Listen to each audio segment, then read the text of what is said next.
We must recognize that on many problems of great interest, there is no common meeting of minds. There are so many things to learn, and so little is actually known. And yet, from very long ago, men really tried to be thoughtful. And perhaps it is a mistake on our part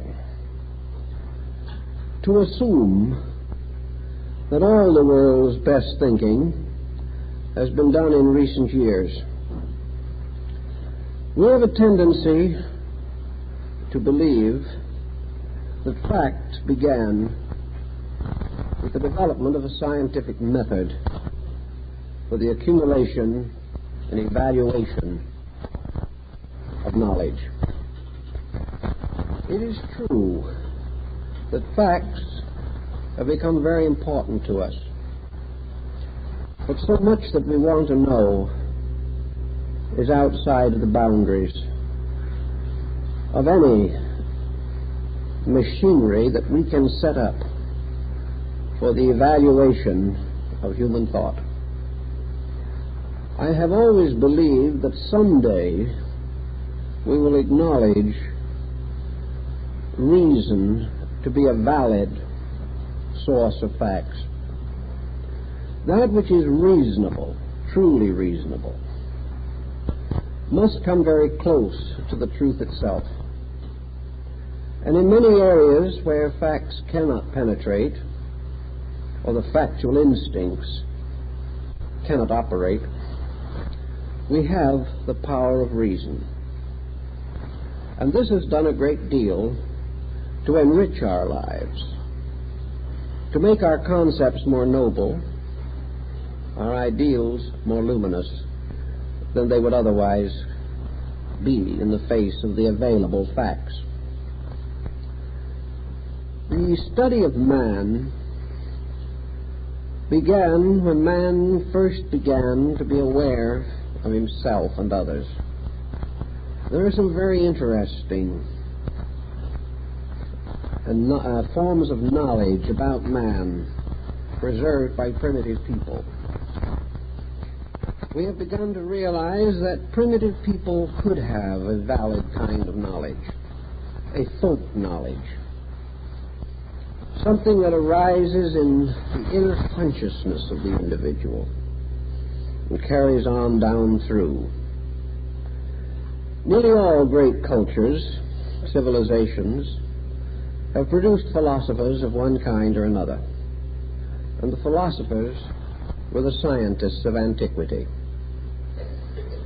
Furthermore, there have come down to us a wonderful heritage of ancient legendary, myths of a golden age, fables, folklore.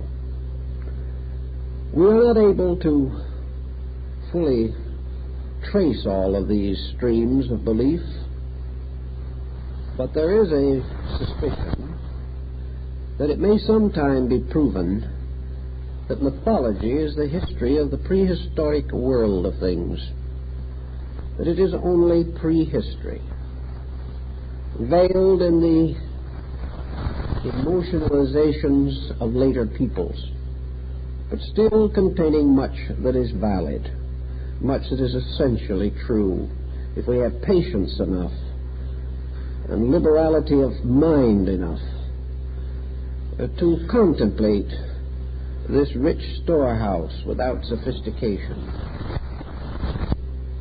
The Hindus, Chinese, Egyptians, Greeks, Persians, all developed elaborate theories concerning the origin of man. Even some less cultured nations on our own Western Hemisphere, especially the Maya, the Aztec, and the Inca, gave a lot of thought to this mystery. After all, man lives with himself. He faces himself every day. He learns a little about the lore of his own people, With the coming of history, a magnificent pageantry was open to him. We cannot blame him if he speculates, if he tries to think through the mystery of himself, tries to determine in some way where he came from, and why he is here, and where he is going. Nearly all of the older nations of the world assume that man existed for a very long time. In India, for example, long before the rise of modern science or the more recent discoveries relating to human remains, the Hindus were already thinking of an earth inhabited by something at least resembling man 20, 30, 50, 100 million years ago. They knew whatever this process was that produced man was not rapid. They realized also that the gradual evolutionary processes which brought man into being were in a way recapitulated by the prenatal cycle in man's present coming into birth. Just as surely as the embryo passes through many stages of development, more or less summarizing the whole evolution of the animal kingdom, so it is evident that man himself came forth a very long time ago, that he was not instantaneously or wonderfully produced. There was not a case of a world without a man and then marvelously saying man was there. He did not appear with his girdle of fig leaves as most often represented in masterpieces of the 15th and 16th centuries. Nor did man arise, as in most of old paintings, clean-shaven and well-groomed. There was something else to this picture. Man had to grow up. Most ancient peoples were convinced that man came out of water. They believed that he some way came out of an ocean or out of a great depth or deepness. We're beginning to suspect this ourselves, even now. But man, according to the most ancient tradition, was a fish that came forth upon the land. And gradually his gills disappeared. Gradually his fins vanished. Little by little, he assumed the proportions that we now know. Not necessarily because these proportions were destined for him, but because there was a kind of something inside of man that began to fashion instruments for the expression of this inner self. And the shape and appearance of man was due to the urgencies within his own nature, which caused him to externalize the means of accomplishing the purposes that his dawning consciousness began to comprehend. Also, it was assumed that the problem of man had something to do with the animal kingdom. Man is now generally regarded as a mammal. Some rather optimistically hold that he is the highest of the mammals. Others are not so sure. He is certainly the most precocious.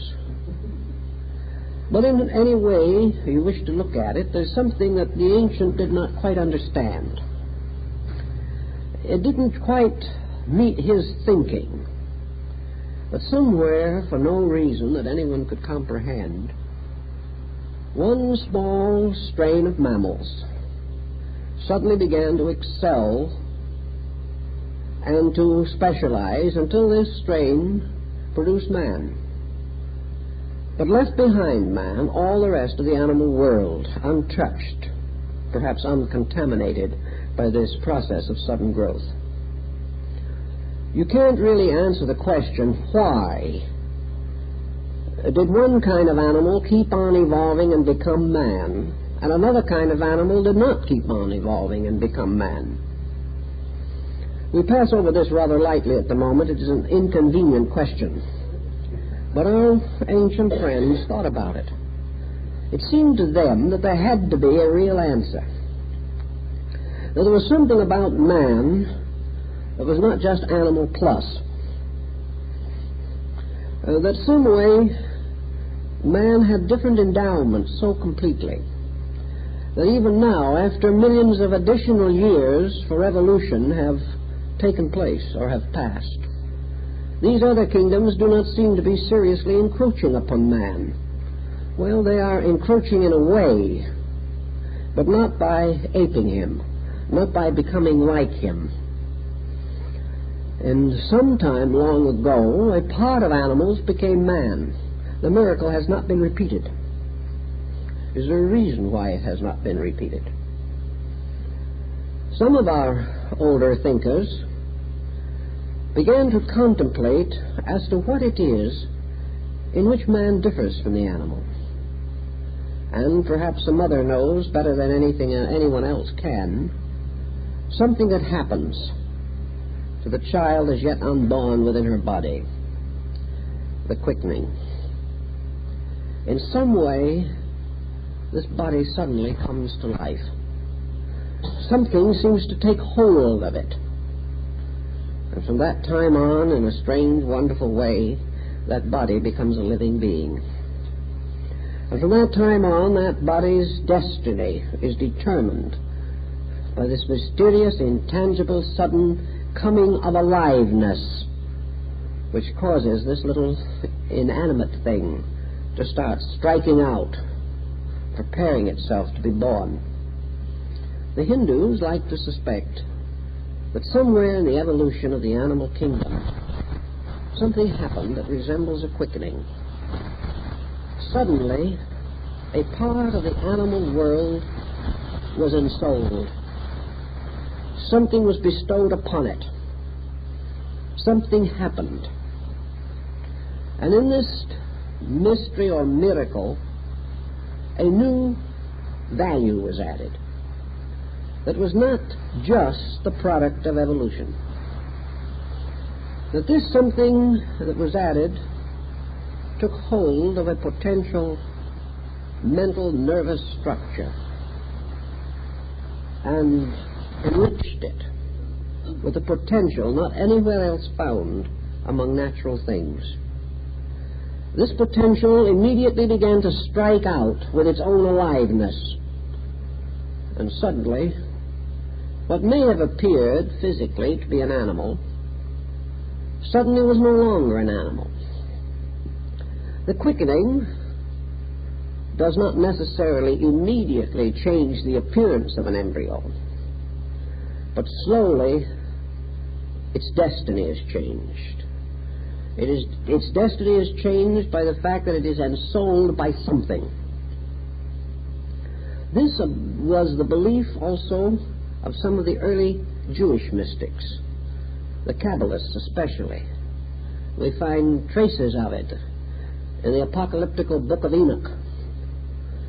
For in this book, it was declared that at a very remote time, angels, called the sons of God, descended from heaven upon a mighty mountain, and gazing down, looked upon the daughters of men, and came unto them. And from this union was born a race of giants. Perhaps this has an allegory to it that is important. The sons of God, this was a good name for that mysterious thing that quickens. And the daughters of men could be a good name for this body which is quickened. Perhaps, therefore, what the Hindus and the old Kabbalist mystics, the Babylonians and the Assyrians, sought to tell us in their own way was that some kind of superior order of life from another place, from another condition or dimension of being, descended into the bodies of some animals. Animals of a kind or type, particularly serviceable for this purpose. Nature produced by its striving many kinds of animals. These are described so clearly in the Phoenician history of Sanchoniathon. These monsters of old days gradually vanished away into the void of things.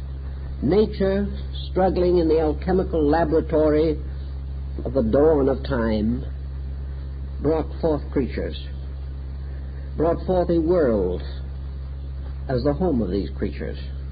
And here, long before the light of our reason was shed upon the world, these creatures blindly, dumbly, numbly stumbled through the mysteries of the prehistoric fen. Many of them vanished in the terrible upheavals of volcanic and seismic disturbances. Uncounted millions probably perished in the vast sweep of the glacial periods. But nature, ever trying to create an enduring type, gradually climaxed the animal evolution by a kind of animal that may have been not too different from an anthropoid. An animal which had gone as far as beast could go. We see around us today many forms of animals, birds, insects. They're not all alike. They're not all equal as possible potential vehicles for further growth. But there was some time, long ago, among all animals, the best of animals. These are the ones that seem to have been ensouled. These are the ones that seem to have received this quickening. So the ancient Vedas tries to tell us where these beings came from. They did not come from far away. They came some way from the inner structure of nature itself. As we mentioned last week, there was not only a visible world and a subterranean sphere of magnetic and electric forces, but there was an atmosphere, a mysterious band of energy which enclosed the earth itself, a magnetic field or aura extending out from the body of the earth. And this was stratified into various levels of vibration, energy, and quality.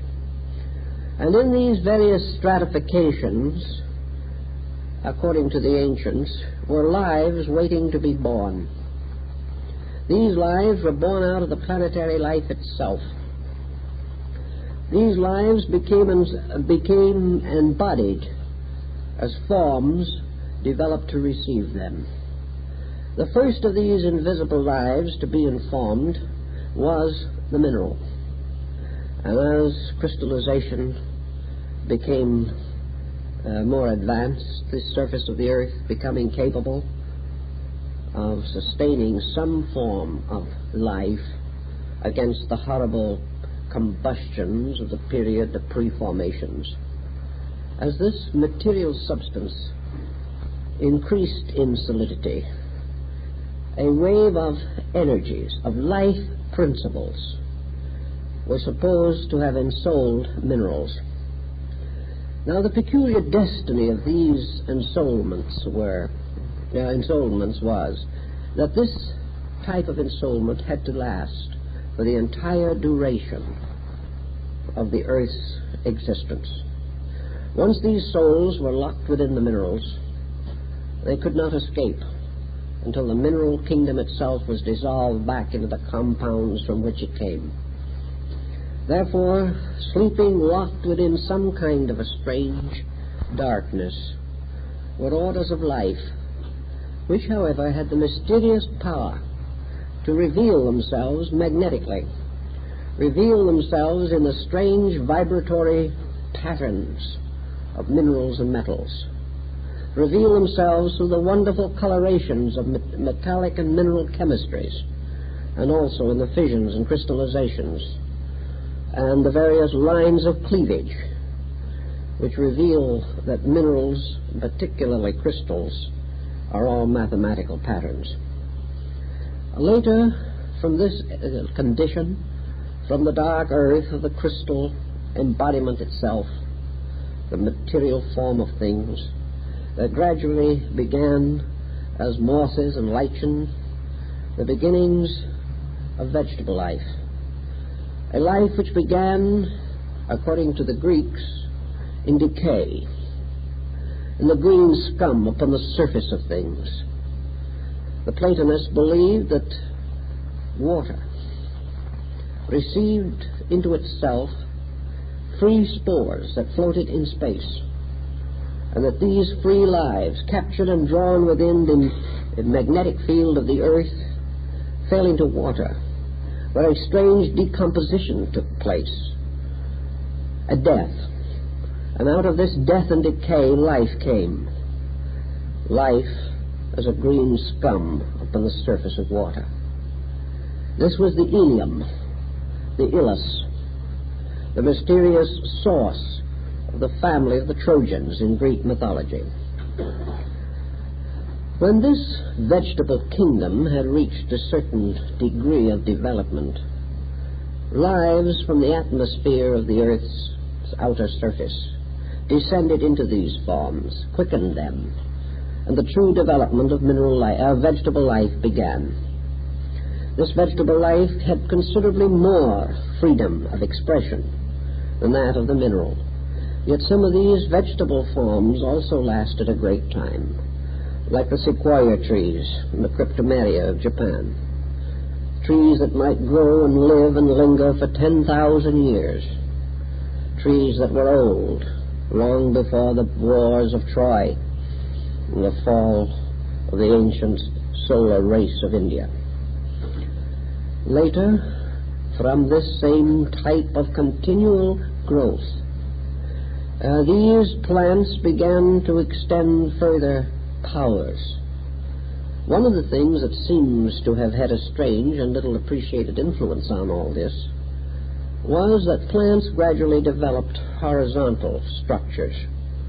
From the slender, vertical stem of the ancient tree came the far more complicated form of the bush and the shrub, the vine and the tendrils. Perhaps this is why the grape was so highly venerated among ancient peoples, for they believed that when plants developed horizontal spines or horizontal stems, they began to verge toward the animal, because in that kingdom the magnetic field operates through the horizontal spine.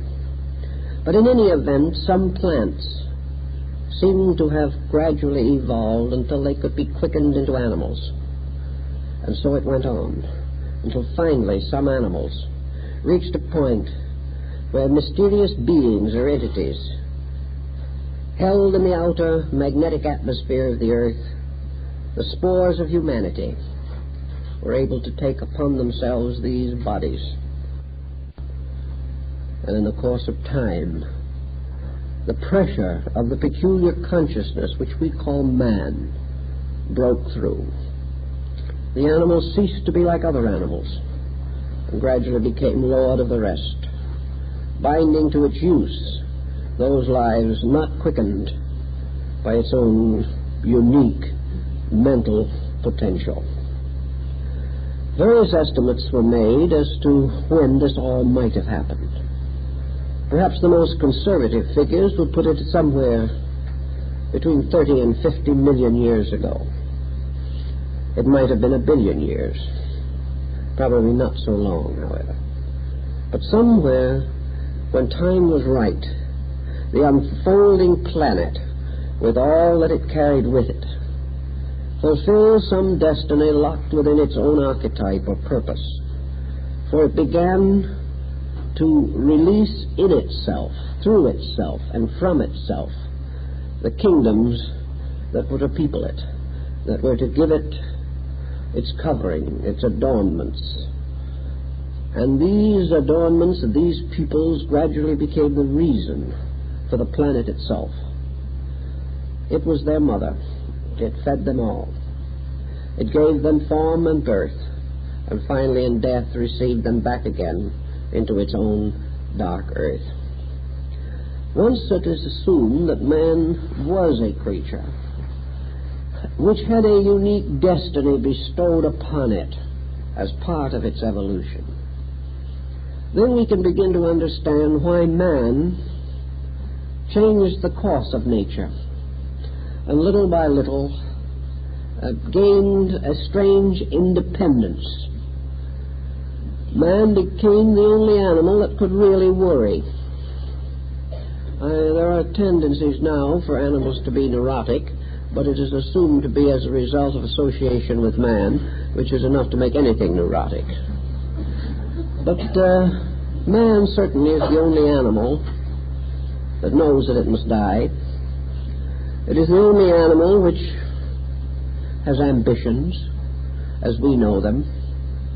It is the only animal that can pray and hope and argue. It is the only animal that can force its will upon a vast pattern of things by some premeditation, preconception of its own. And it is the only animal that has ever been impelled to ravage the planet. This, however, is not the major purpose of human destiny. In some mysterious way, this body, which we call human, is still unfolding. Having attained a certain mathematical shape, a certain proportion, the evolution of man produced the body and its changes up to a point. And then apparently the body had completed that which its evolution required of it. The body of man will continue to be modified gradually over vast periods of time, but as far as we can tell, it has remained about the same for a very long time.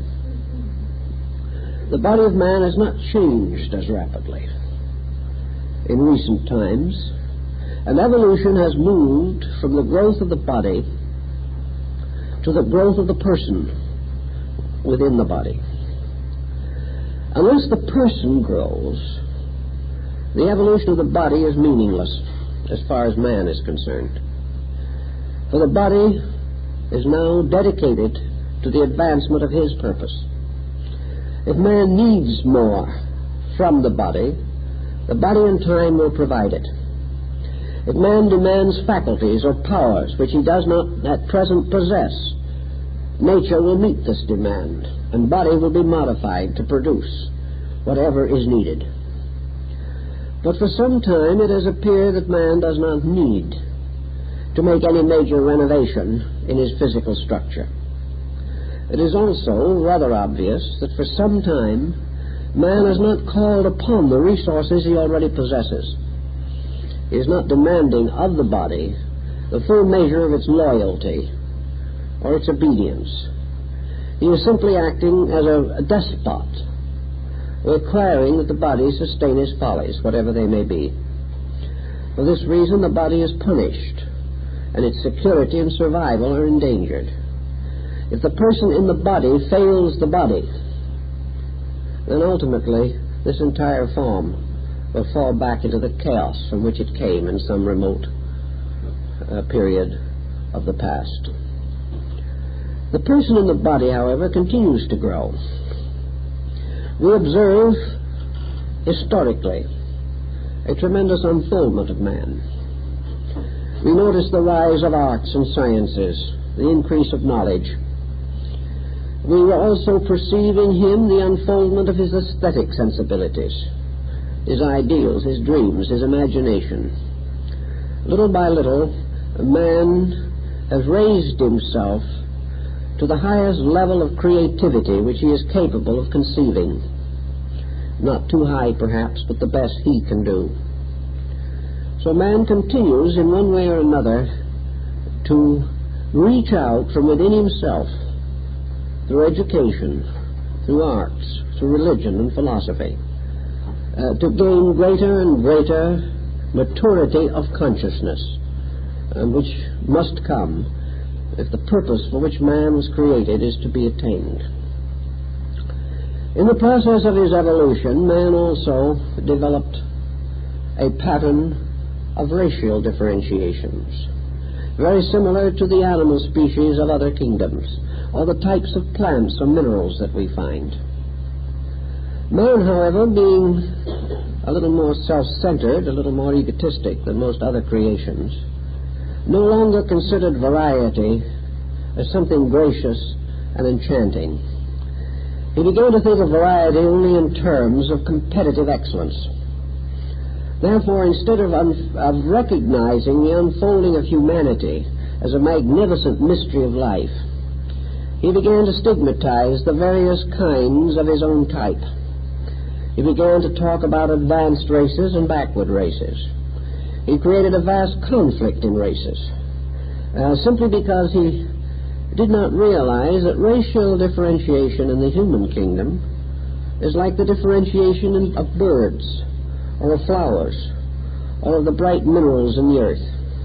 Men treasure some minerals more than others, but the minerals themselves are equal. There is no difference in their value apart from that which we artificially put upon them. Thus all forms of humanity have meaning, have purpose, and are subjected to laws of evolution. Some have had greater opportunity. Some have been more fortunate in climatic environment, which has a very big bearing upon growth. But all humanity is one living thing, under one archetype. And this archetype is bringing humanity gradually into a maturity of purpose suitable to its destiny. Now, we are not too sure just where we are in this unfolding cycle of things. But the Oriental peoples, especially the Chinese and the Hindus, consider that humanity has passed the halfway mark in its development. In the course of the involutionary process, life, consciousness, intelligence descended gradually into the organisms which it was to ensoul, which these different qualities were to ensoul. And then, having reached the midway point in growth, the involutionary process tipped into an evolutionary one. That which had gradually been locked into body began to break through body. And little by little in the evolutionary cycle, man will release into manifestation all of the potentials which were gradually locked into him in the process of quickening a body. The evolutionary trend therefore means that man's growth from now on through the rest of the pattern of humanity is a continual revelation from within himself of that which is within himself. And this means that much that we know nothing about today must ultimately come forth from him. Today we are a little concerned over things like extrasensory perception. We are beginning to suspect that there are powers in man that have not yet been generally appreciated. We are aware that clairvoyance may exist and not be merely a superstition of old times, that various forms of pre-knowledge and foreknowledge may also exist, that psychometry may be real, that it is quite possible that man has energies which have not yet revealed themselves, that powers to heal his own sickness, powers to overcome his own ignorance may be locked within him.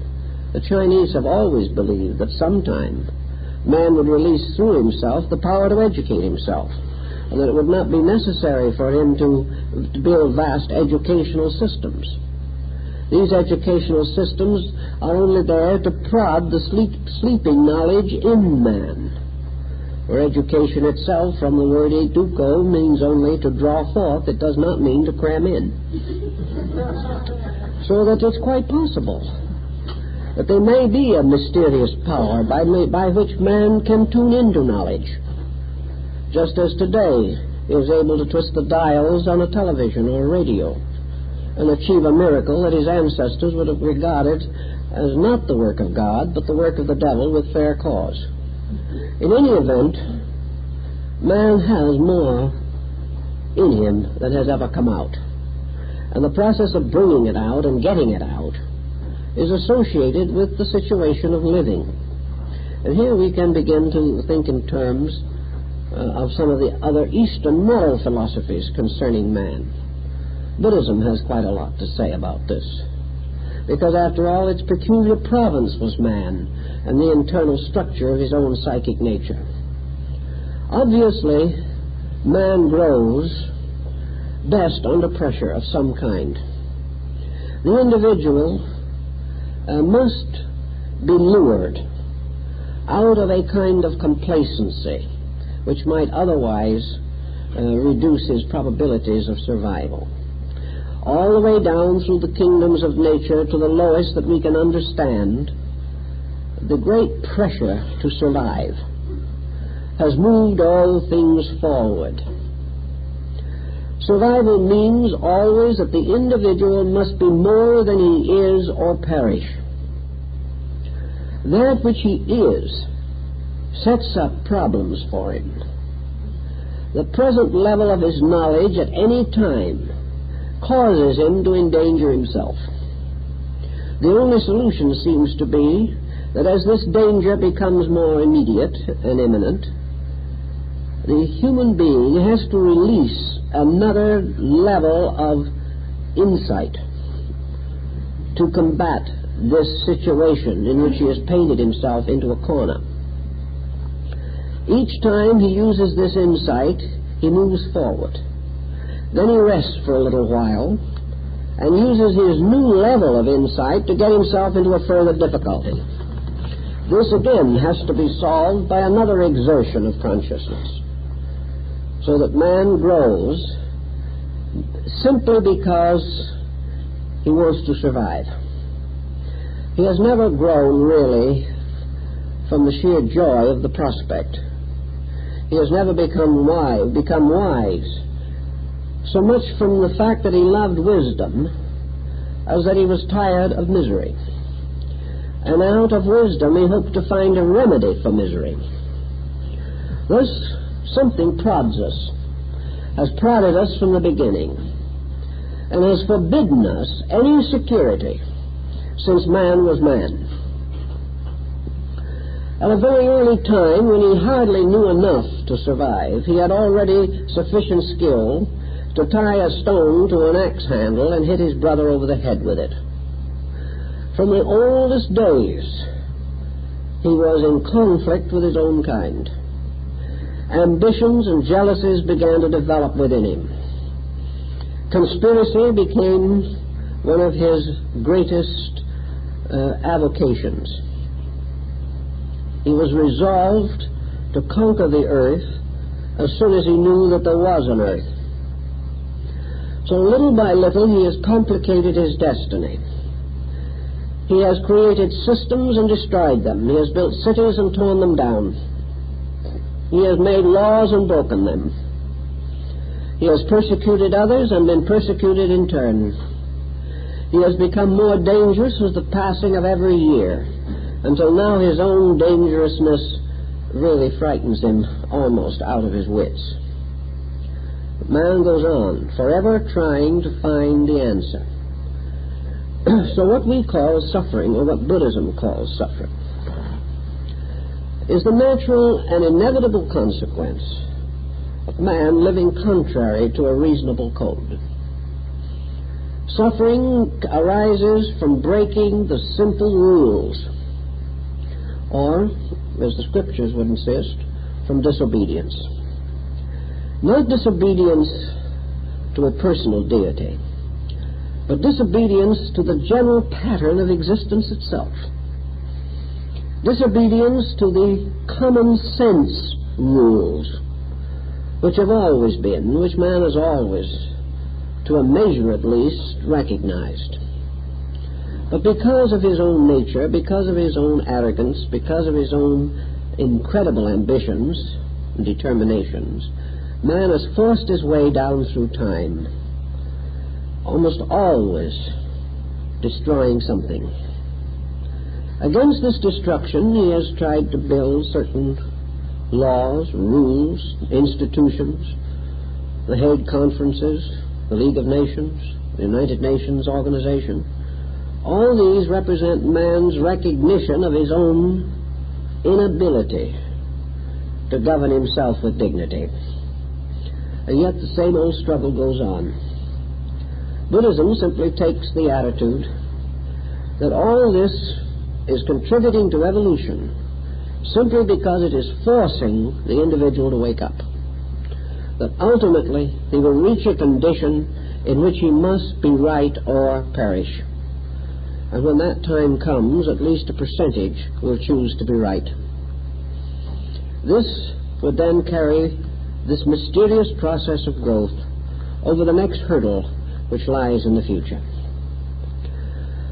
The next point that perhaps is of value in the study of man is the consideration of his destiny. Where is man going? This, of course, depends largely upon the basic thinking. If you're an existentialist, man isn't going very far. If you are a humanist, he may not make it even as far as the existentialist. If you're a Christian humanist, you have a slight confusion in your mind, but you have greater hopes. Actually, where man is going depends very largely upon trying to decide in your own mind whether anything is going anywhere. If you want to assume when you look out of a window that there is nothing there except accident, incident, circumstance, conditions that have no rational foundation in anything, that the universe simply exists, and it does not know why itself and never will discover, that there was nothing that fashioned it, it has always been, or if it hasn't always been, it arose by some spontaneous process within itself. For a long time, science had the delightful hypothesis that the universe is the only machine in the world that could manufacture itself in the first place. This was considered scientific. We rather doubt that at the moment. We also have to say, is man going anywhere? Is there any relationship between modern man and ancient man? Are the Greeks and the Romans gone forever? If so, what good were the Greeks and Romans? Tourist agencies will tell us they left some splendid ruins which have been exploited with considerable profit by travel agencies. But what of the experience of the Greeks and Romans? Do we know really anything about it? Did they ever leave any adequate histories? Did they ever tell the truth about themselves, and did anyone else ever tell the truth about them? We do not know. We know that in some mysterious way the mistakes of the Greeks and Romans linger on. What about the tremendous but dismal periods of the Dark Ages? Here man went through some of the most extraordinary examples of self-delusion that have ever been recorded. Here men frightened themselves to death.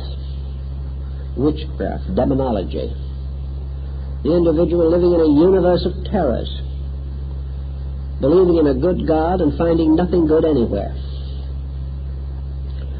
Then he went out to save the world by the Crusades. The Crusades were probably the greatest disaster in Western history. Nothing happened. And while the Crusaders were out trying to save the Holy Land, the 4 F's who remained behind took over Europe. This was perhaps the way it should have been, but it was not exactly inspiring. What about all this? Does it mean anything? What about the magnificent cultures of China and India of ancient times? The caves of Ellora and Elephanta,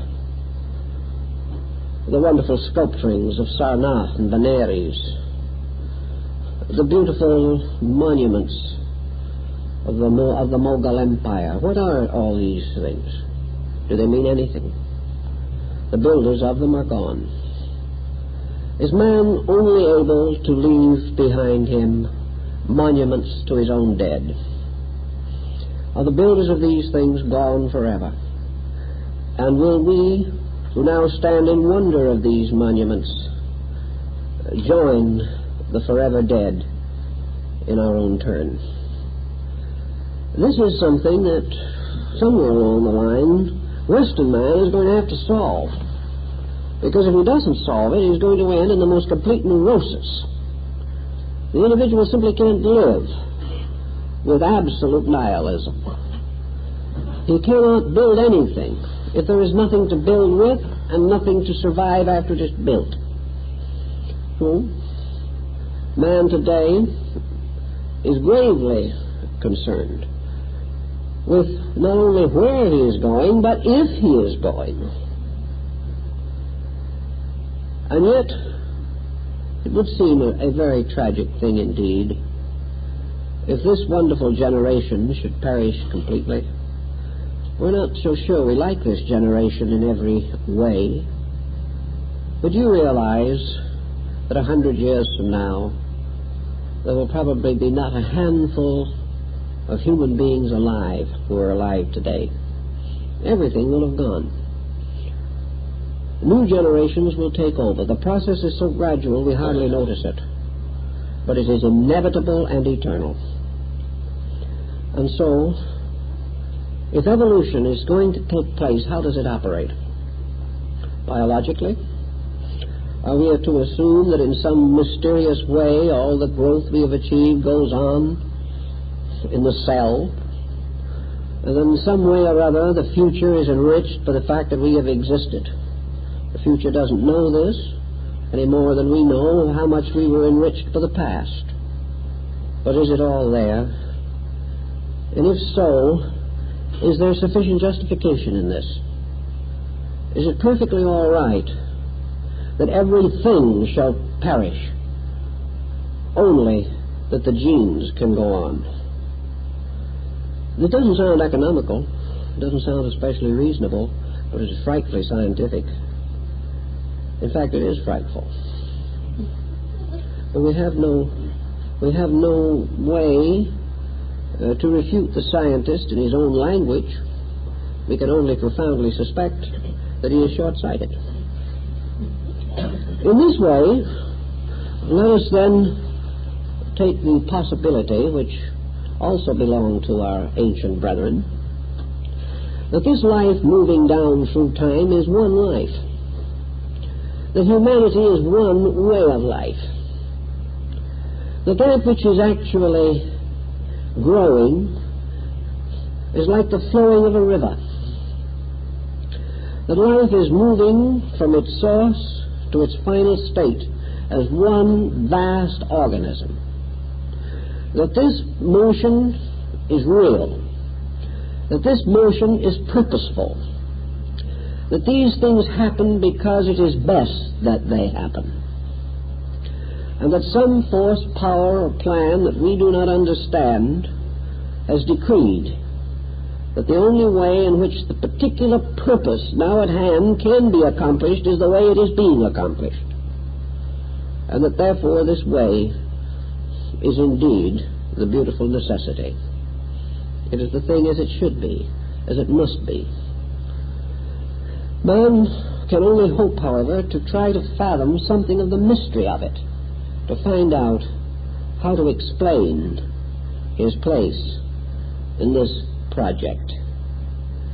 Buddha was very suspicious that man would ever be able to know, as a mental fact, the truth about himself. Buddha realized that the mind is the slayer of the real, that the mind locks us in attitudes, but that this is strange but true, that the mind is a blind man that thinks it can see. The mind has created in its own darkness a kind of inner sight, a sight which is simply devoted to seeing what is expected, what is required, what is assumed to be true. The mind is locked within the kind of a pattern that produces college professors, intelligentsia, and historians generally, and produces the endless perpetuation of policies that are defended long after their vitality is exhausted. The mind just keeps on thinking in the same old way. And the individual can outgrow his own mind. He can be more honest than his religion. He can be more enlightened than his education. And he can be more scientific than his sciences. Because these are heavy things, moving slowly. But man moves more rapidly and anticipates in himself the courses which institutions will follow in ages to come. So we have the possibility that man has other ways of finding out the facts. If man wants to know about himself in the Buddhist philosophy, the only answer is to disentangle his mind from its attachments to all the preconceptions, restrictions, and limitations imposed by tradition and the common observation of things around him. This does not mean that the individual is to allow his mind to wander about like an unbroken colt in a pasture. But it does take the ground that the deepest part of human knowledge, that part of the individual which can come the nearest to knowing, is something very silent, very abstract within the core of man's own being. The only way the individual can hope to know is through inner experience. The only solution lies in an unconditioned intuition. Not an intuition that is waiting to see a certain thing. Not an intuition that decides beforehand what it is going to discover. Not an intuition that is going to censor its own processes by conventional rules. Not an intuition that would be afraid of idealism or afraid of realism. But an intuition receptive to whatever is actually there, even though what is there may bear no resemblance to our expectancy. Consequently, Buddhism takes the position that if the individual can release his faculties from their addiction to prevailing opinions, can save himself entirely from that opinionism which Heraclitus called a falling sickness of the reason, that it is possible by the most profound internalization in a condition which we might term abstract meditation, for the individual to have a glimpse of at least the shadows of reality, that it is conceivable that the person can have a clear impression from the universe of the universal purpose itself, that it can be true and proper, that within man there are some superior faculties which cannot know all things, but which can extend the boundaries of internal knowledge nearer to cause than any processes that we can use intellectually, rationally, or scientifically. Therefore, that instead of thinking about the universe or thinking up a solution for the universe, there is a condition or situation in which the universe can impose its own condition upon man. The universe can define itself, not in words, not necessarily even in symbols, but simply in impact. That the great mystery of life produced man. Therefore, man is bound to that mystery. He is in rapport with it in some way, whether he knows it or not. And that which produced him can reach him. can in some way bestow itself upon him if he does not interfere with the transmission. Meditation is consequently the achievement of a receptivity by which the individual can intuit that which he cannot intellectually comprehend. Out of this can come a tremendous, unchanging resolution of acceptance of life itself. The individual, as in the case described by Havelock Ellis as to his own experience in the dance of life, the individual can have something that happens to him by means of which all doubt, all uncertainty, all question simply ceases. It is not that the questions are answered, but by some mysterious power the questions are no longer important. Something transcends all question with certainty. Something transcends all doubt with a tremendous capacity for a dynamic acceptance. In some way, perhaps this is man's nearest approach to deity. And according to the Tibetans and others, there is a moment in the transition of the human being from this world to wherever he is going, the moment of death. In that moment, there is this mystical experience.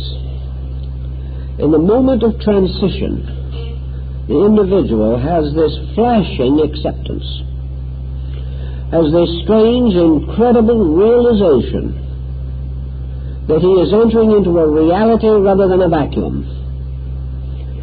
That some way where he is going and how he is going to get there, these are no longer important. There is a tremendous sense of a complete rightness, a tremendous, overwhelming sense of security, which seems to come only when man has reached the final end of his insecurity in this world. This is perhaps why the Buddhists insist that the nirvanic experience at the end of the evolutionary process of man, the achievement of the transcendent consciousness in which the individual is no longer conditioned, the condition itself being suspended or transfigured by something else, that in the moment of this nirvana, and in this moment only, the Buddha, achieving enlightenment, becomes fully aware of the measure of enlightenment. Again, perhaps, not knowing the answers to all the questions, but reaching a state in which there is no longer any inclination to ask the questions, because a supreme fitness, a supreme sufficiency moves in upon the individual and quiets forever all of his doubts regarding providence. Some way this is supposed to be the end of all human evolution, that man shall come into an accord with truth. Not that man shall possess it, but more correctly, possibly, truth shall possess man. Evolution is the releasing of these faculties, perceptions, and means, by means of which the individual can escape legitimately from the mysterious cycles of embodiment in which he is at this time so completely imprisoned. Paracelsus von Hohenheim, the great Swiss physician and mystic, then began to study the body of man rather attentively. It is astonishing that a people, for the most part, prohibiting dissection, and therefore with very little scientific knowledge of the internal workings of the human body, should have accomplished so much in scientific research as far as anatomy and physiology are concerned as the Grecians. It is astonishing that they gained so much. The clinics of Hippocrates, of course, were clinics of observation. They were based upon a kind of intuitive study of man. And the Asclepiads of Greece developed an intuitive theory of diagnosis and treatment. We know this. We also realize that to them this was the proper function of the priest-physician. The priests of the healing God used this internal intuition, cultivated by prayer, by disciplines and meditations, perhaps mostly by consecration to the needs of the sick. This intuition became their guide to the treatment of disease. And in spite of how we may feel about it, they did astonishingly well. So did the Chinese. The Yellow Emperor's Book of Medicine is a very learned work. Learned because it is a book on anatomy and physiology developed by rationalization alone and without practically any clinical or dissectional knowledge. It might be termed an empiric system.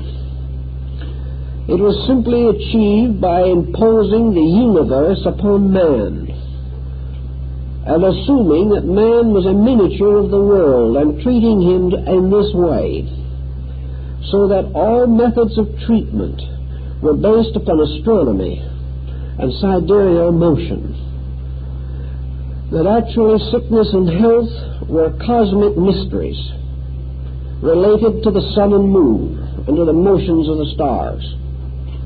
This did not follow that the Yellow Emperor's Book of Medicine was an astronomical or astrological thesis. This is not the fact.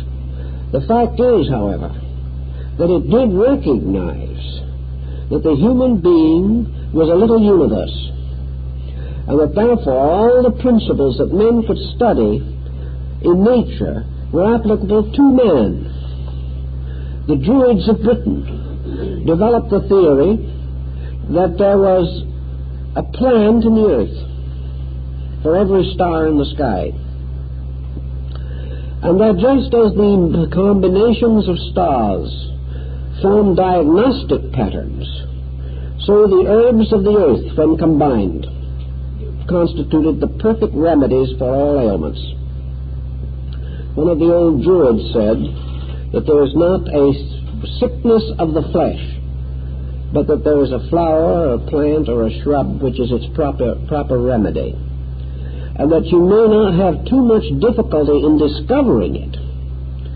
The leaves, the roots, the buds, the fruit, the plants themselves have some mysterious resemblance to the ailment for which they are the cure. It is only a matter of skillful observation to discover the right ones. We no longer think this through, but most of the old Druid and Paracelsian remedies that were developed, and many of those developed in China and India and Egypt, are now in the modern pharmacopoeia. We no longer are told where they came from, because actually they came from people who gained their knowledge through dreams and visions and magic, and these are not considered solid foundations. The only disconcerting factor is that the remedies work. The same is true of your American Indian medicine priest. I have talked with several, and years ago brought one here to Los Angeles to live with me. He told how he was called by the gods of healing, how he went out into the desert at night and prayed, and as he walked along in the night, he asked the old ones and the true ones to give him the remedies for the sicknesses of his people. And as he prayed and walked, he would say, "This old Indian, who is very good, is very sick. He has great pains and misery. He has asked me to bring medicine to him. I am the medicine priest. I must find the remedy." So he would go out and walk in the night. And he told me, he said, as I was walking along, praying and asking, he said, I saw a little glow form around a weed. This weed suddenly shone like a little star. He said, that was it. So he took the little weed and made a tea of it, brewed it, gave it to the sick man, and the sick man recovered. He said always his remedies came the same way. They came from dreams or visions or little lights around the plants at night when he wandered out to pray and ask the help of the old ones and the true ones who had gone before. This is the way science began.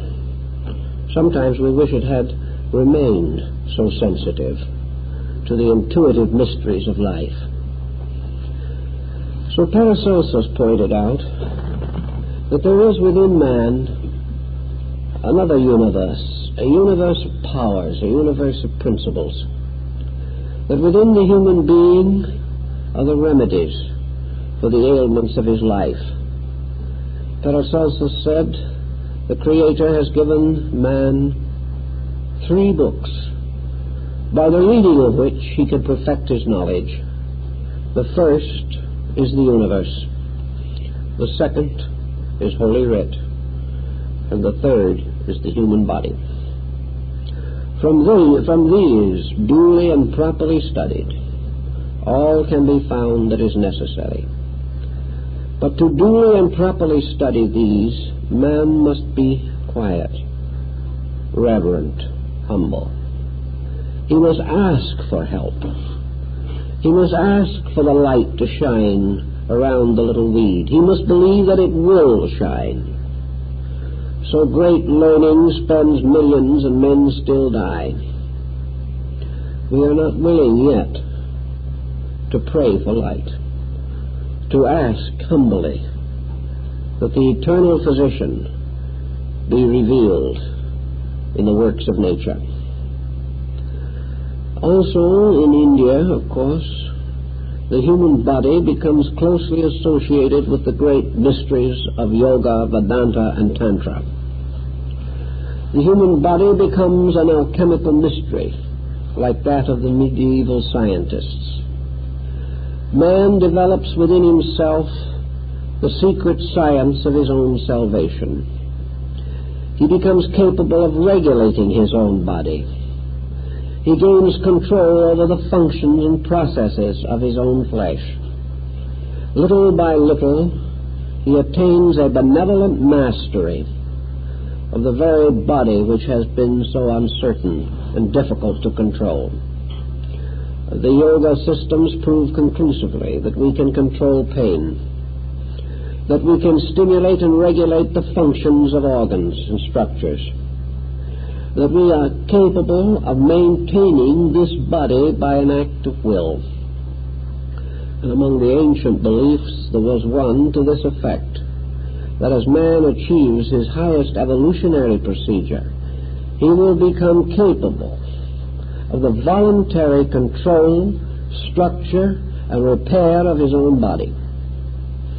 That in himself he is the physician, and that in evolution this power to heal himself will come out of him just as the power to instruct himself arises in his own nature. In the Shingon-shu, the tantric sect of Japanese Buddhists, Dainichi Nyori, seated in the center of a lotus of 8 scarlet petals, represents the eternal Noah in the human heart. Truth, wisdom, God, reality. These are thrown within the heart of man. And man can reach them. Man can call upon himself for all that he needs and all that is necessary. And if he calls properly, he will be answered. Actually, there is no other answer to the problem of justice. If man is forever dependent upon something outside of himself for his survival, for his happiness, for his health, for his well-being, then man must always be dependent upon vast patterns of circumstances over which he has no possible control. If man must depend upon the world for his happiness, he is also forced to accept that the world can be the cause of his misery. In the Indian and Chinese systems, this is simply not possible. No individual is required to be bound to a common pattern of error simply because he has no way of escaping from error. Man is always capable of escaping from any condition of ignorance that afflicts him. The only thing is that he cannot find the answer in books. The individual seeking to escape from the restriction and limitation of the universe can escape from creation only by retiring into himself. Actually, if he goes deeply enough into himself, he finds the door which alone leads out of this maze into the security which we seek. All liberation must come from a motion inward, a motion toward cause, a motion toward root. And Yoga and Vedanta teach that the answer is for the individual to find once again his own root and to experience his relationship to universal life. Thus evolution carries these possibilities, and man likewise possesses these potentials within his own nature. Sometime he must evolve structures, instruments capable of sustaining this new degree of insight which will come to him. The Hindus believe that there will be two more kinds of human beings. These two more kinds will represent, in a sense, two more races. Races beyond any that we know. The first two races of the earth, the race of the sun and moon, have vanished away. The others that we see around us belong to a pattern near enough to our own kind, so that we recognize fraternity. What lies into the future? What kind of race can come out of this one that will be different from it without taking on something of the improbability of science fiction? The ancients were of the assumption that the next race would be obvious because the flesh of it, the substance of it, would be growing more and more attenuated. The body would be less dense and more sensitive. The nervous system would be infinitely more acute. Also, there would be a new pattern set up between the cerebrospinal and the autonomic nervous system. In some way, not too obvious, man would have two spinal cords, representing an equilibrium of the complete nervous system. It was also very possible that in the course of this procedure, his respiratory system would be markedly changed. That gradually the distribution of energy through the air would give way to a distribution of energy through magnetic poles. That perhaps in a way man is anticipating these changes by the conditions that are arising in his society. Air and water pollution have increased. There seems to be no answer. This condition will go on and will enlarge and increase with populations. with the continual growth of man's activities and his knowledge. Consequently, man must accustom or adjust himself to these changes, just as bacterial organisms can learn to survive the most powerful medications that we can turn against them. So man becomes less and less dependent upon the physical situations around him. Perhaps this also is the answer to the problem of population explosion. If the individual is no longer dependent for his nutrition or for a livelihood upon a balance of population, then the number of persons who exist within reason may not be nearly so important. As the individual develops, there must also be a corresponding enlargement of his psychomental receptivity. All evolution, leading to refinements, leading to attenuations and sensitivities, must be motions toward a greater insight into reality. This might have another very important effect upon, for instance, overpopulation in terms of employment. The future condition of man has to be built upon a greater insight than he has now. The systems that he now knows are failing.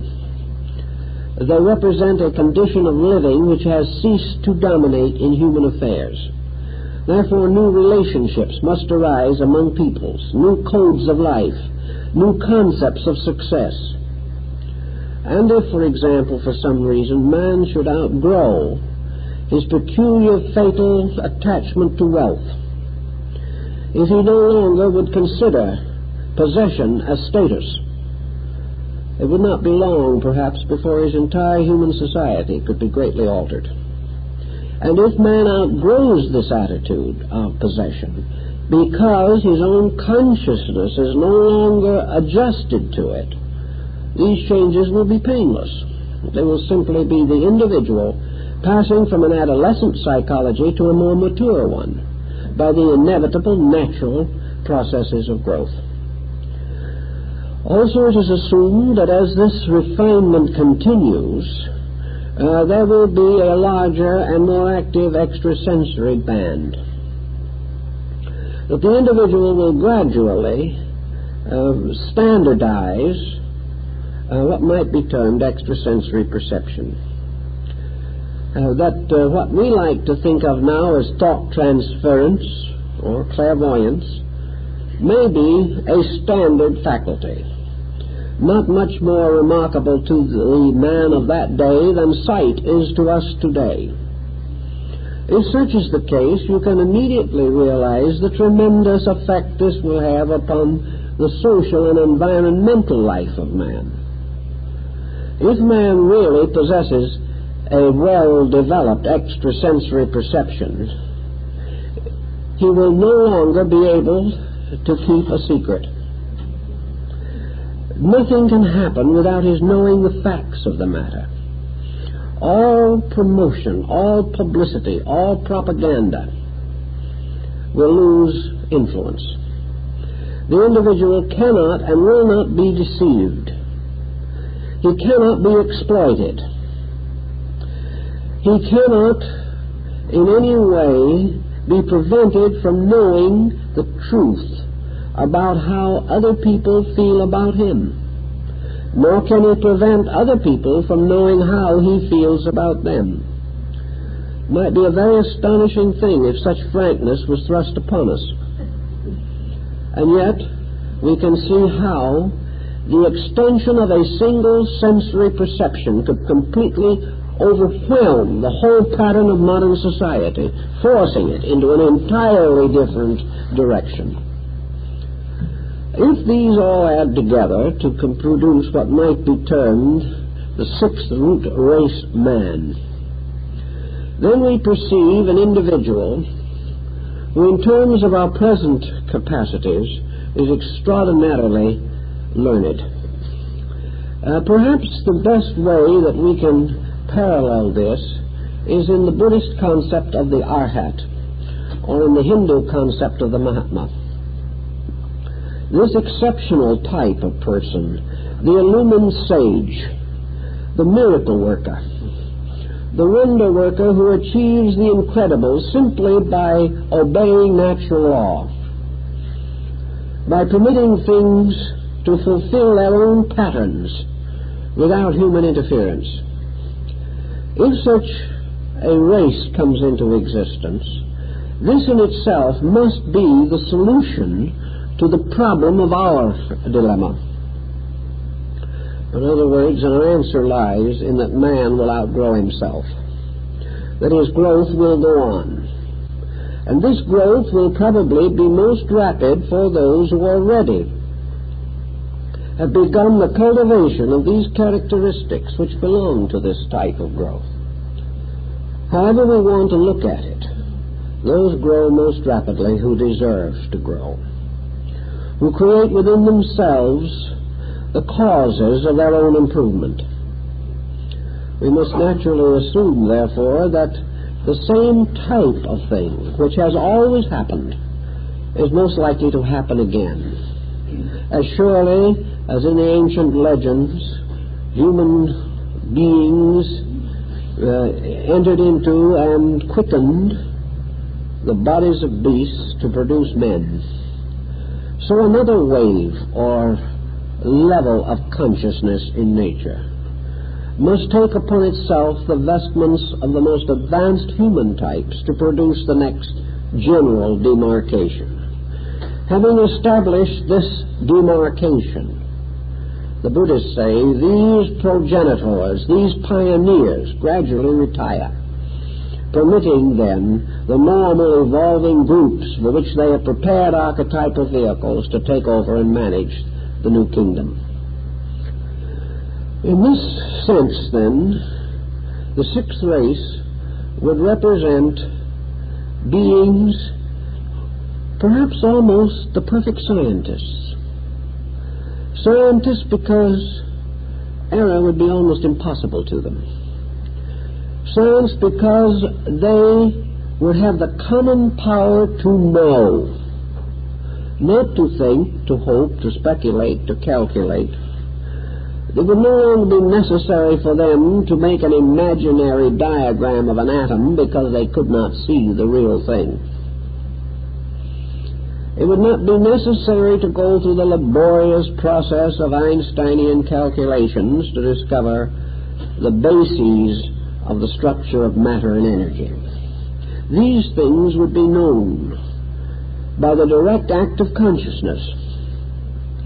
And is it more remarkable that this could happen than that by an indirect act of consciousness, a scientist, mathematician, could create a formula which, when transformed into process, proves itself to be true on a very abstract level? What the modern electronic engineer is working with today is very close to a new dimension of human insight.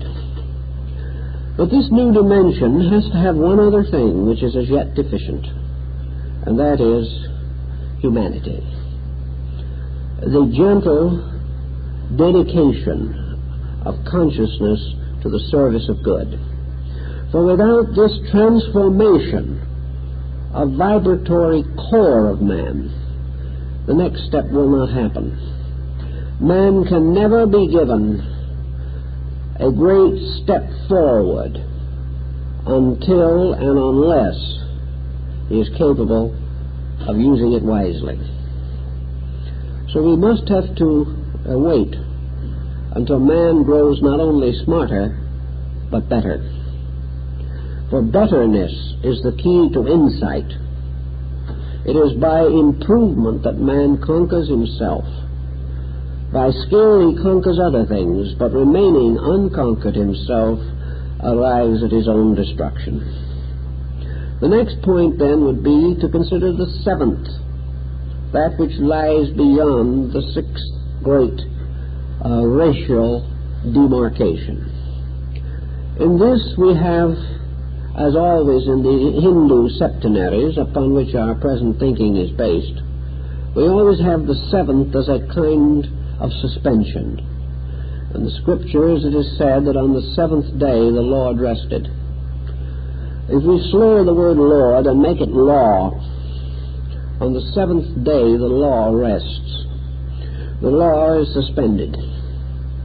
The seventh day is consummation, culmination. The seventh step of Buddhism is nirvana, which is the complete suspension of everything. The seventh day of creation is absolute rest. This absolute rest, therefore, means in man the end of that which is not rest, namely restlessness. The seventh represents the final, complete coordination of all the elements and instruments of the human fabric. It is the actual culmination of unification. It is yoga, absolute union. It means that in this state there can be no longer any dissimilarity, inharmony, or conflict in the structure of man. There can be nothing working contrary to the rest. There can be no polarized opinion. There can no longer be any Aristotelian dichotomies. The individual, his consciousness in everything, transcends polarization or duality of any kind. It is then that being and not being cease, and reality alone remains. The nearest we can gain to the seventh state is that of the conception that the Tendai Buddhists have of the nature of the Buddha Virukana. Virukana is in a sense the seventh race consciousness. It is actually the complete suspension of every faculty, force, or power that in any way reflects limitation. It is the utterly unlimited. And the only thing that can be unlimited is that which no longer limits itself, and therefore moves into total identity with reality. I think perhaps the old Hindus came as near to the concept as anything that we can imagine, namely the gradual retirement of man from objectivity. He will still have a body, but his body will be strangely attenuated, like that of the genie of the Chinese Taoist tradition. The body will be incidental to the person. He may use it if he wishes. If he does not wish it, or does not need it, he does not have to use it. He gradually retires into a kind of luminous meditation in which the world around him is transformed also into the luminous manifestation of the divine power that creates it. When a being, luminous in all its parts, abides in a place which this being experiences inwardly as also all luminous, all light, all mystery, all glory, then we have probably the ground upon which the concept of paradise was devised, or the Edenic garden. So the sage, the tenon, the mysterious magician, master of the Taoist fables, is in a sense this final man that has lost all of its elementary powers or functions because it no longer needs them, and retires more and more into the mysterious, luminous atmosphere from which it came. Perhaps ultimately, at the end of the race, the end of humanity, man dying out like sparks in space. Not because man dies, but from this perspective man dies. The sparks return to the flame, and that which we have experienced or known as humanity ceases, and the lower kingdoms growing up upon the earth take over the empty throne, creating new types of life, new orders of existence. But just as surely as the ancients believed that man came here out of an abode of light, came here, however, like a prodigal son, descending into embodiment for experience, descending as a sleeping soul into birth, so truly in the end, fully awake, fully understanding the mystery of the life cycle through which it has passed, and the reason for that cycle. The transcendent being returns again to the luminous sphere from which it came. Evolution goes on here. Perhaps someone with only a physical perspective would hardly notice the difference.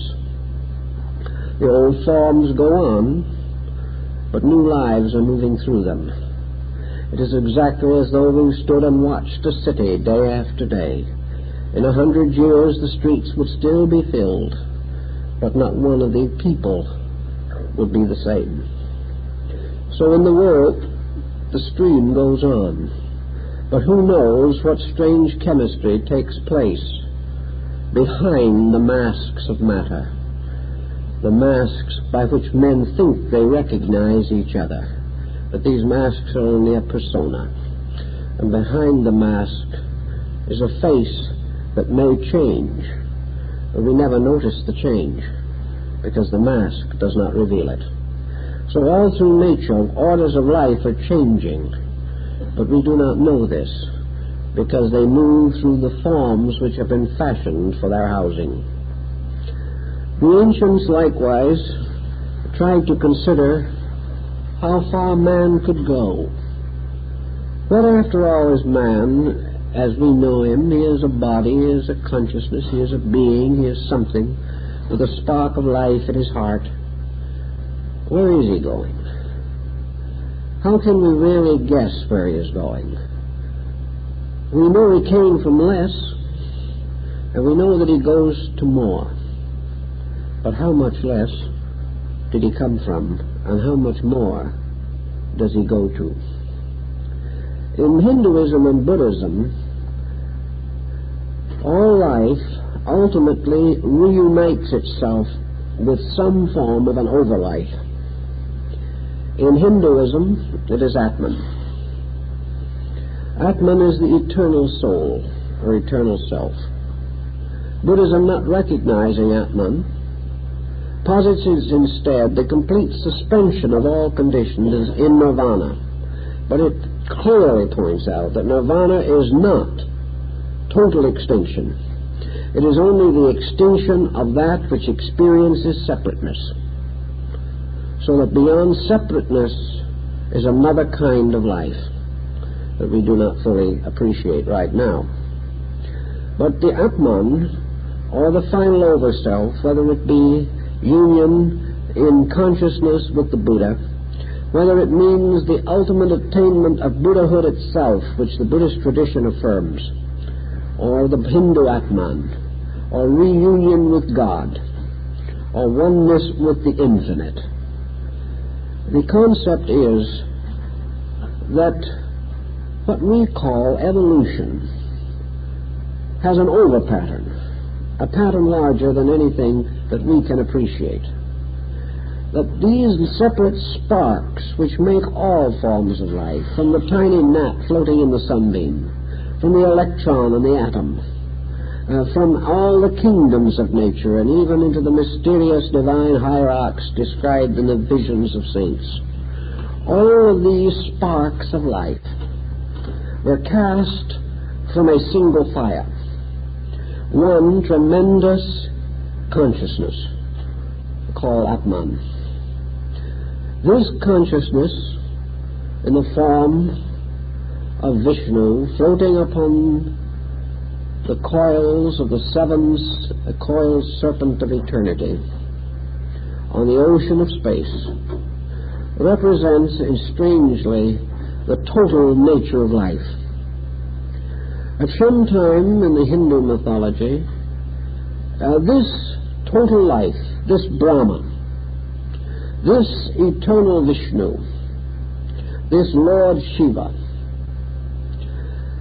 entered into the illusion of creation. becoming the great mendicant, adorning itself with ashes, wearing clay and sackcloth, the symbol of embodiment. And this one spiritual flame broke up into an infinite diversity of sparks. And each of these sparks became a living thing of some nature. And these sparks are infinite, as life is infinite. And these sparks are seed-like and germinal. And in this form, the great deity died. It was buried within creation itself, went to sleep in its own dream. In some of the Eastern fables it is said that this being entered into meditation, and in its meditation imagined itself to be embodied, and went through the processes of embodiment as an inner function of its own consciousness. And this inner function we know as creation. In any event, this supreme power became infinitely diversified through infinite time and infinite space. And then, in the processes of evolution, these forms which were built around the primordial sparks grew more and more adequate. The purpose of the growth of form was not that form should improve. The form grew only that the life within the form might have a nobler mansion. The whole problem of the unfoldment of form is merely that it is only in this way that life itself can become released from form. Evolution is an escaping of life from the inadequacy of form by creating better forms, until finally freedom is achieved in the perfect form. When this freedom is achieved, the sparks do not simply go out into space and become dissipated. They do not fade away because they were never mortal. These sparks reunite, gradually assembling themselves into this mysterious abstract form which was their original. They move like a cloud of fireflies, back again to reassemble into the nature, consciousness of being and being of Atman. And when the last of these little sparks has been freed from matter, Atman awakes from its sleep. At that moment, Atman is free. The God which created the world by entering into it and sustaining it with his own existence has been liberated. The evolution of man is the resurrection of God. And this is a daring thought, particularly coming from thousands of years ago. But it has influenced the philosophies and theologies of all peoples. It seems to give at least one somewhat adequate concept of what things might be like and why they are as they are. Actually, man is forever trying to justify the universe to which he belongs. Some say this is superstition, that the only thing the individual wants to do is to have something to lean on, that unless he evolves a theology or a psychology or a philosophy that has vast dimensions and proportions, he is afraid. He is afraid of being alone in the darkness of his own ignorance. This is, I think, a rather sophisticated point of view. A lot of it has gained momentum in the disillusionments following 2 world wars. But the fact still actually remains that disillusionment solves nothing. It brings no real answer. Disillusionment does not tell us why we're here. Usually disillusionment ends by taking away from us even the concept of the machinery that is necessary in order for us to be here at all. We cannot afford to take too much away, because if we do, there is no one left to be disillusioned. We know, therefore, that there is a process operating. that the misfortunes, infirmities, and inconsistencies of life are actually the greatest proofs of natural law that there are. Rather than discounting natural law, they demonstrate it. And that there has to be some reason. We can have any reason you want, but it would be hard to imagine a more transcendent reason, a more splendid vision, than to realize that existence is an embodiment of universal life. That existence is alive because an infinite life inhabits it. That just as man's mind and consciousness have molded his body into its present proportions and dimensions, so infinite life has molded in space the infinite structure of the cosmos as being the least form capable of manifesting the cosmic purpose. This cosmic purpose, however, is not merely to remain glistening forever in the firmament. This cosmic purpose is not that suns shall go on circling forever around still greater cosmic centers. There has to be more than this infinite continuance of machinery. The time cycles are so vast that man cannot understand them, any more than a tiny gnat in a sunbeam can ever understand the time cycles of man. Yet these cycles exist, and existence is always an infinite pattern of life becoming embodied, passing through the processes of embodiment, and finally passing out of embodiment, and carrying with it, in this great procession, a parade, a processional of stars, of lives, of infinite sparks belonging to itself. And each of these sparks, an individualization of itself. Now when these sparks return to form itself again, and the Atman awakens from his mystic trance, what then? Is this the end of things? Is this the termination? The Hindus and the ancients did not believe in terminations. They believed in an infinite life, an infinite growth. They did not hold that it was possible for man to conceive of termination. All he could conceive of was things returning to their own natures and apparently ceasing in these natures. But then the composite nature into which they were returned, blossoming out again after the 7 nights of the pralaya or infinite sleep.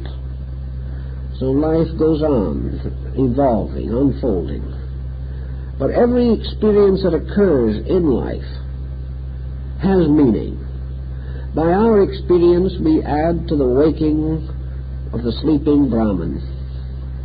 By the Brahman's experience in coming back to waking from its own sleeping, it adds wisdom to something beyond itself. Life goes on. Life is the infinite manifestation of growth. Now, men thought this way long before they were disillusioned. Perhaps they were right. Perhaps disillusionment is something that has simply numbed their senses to a splendid vision that we all need. At least I think by the greatness of our vision, we gain a certain inspiration for the immediate regulation of conduct.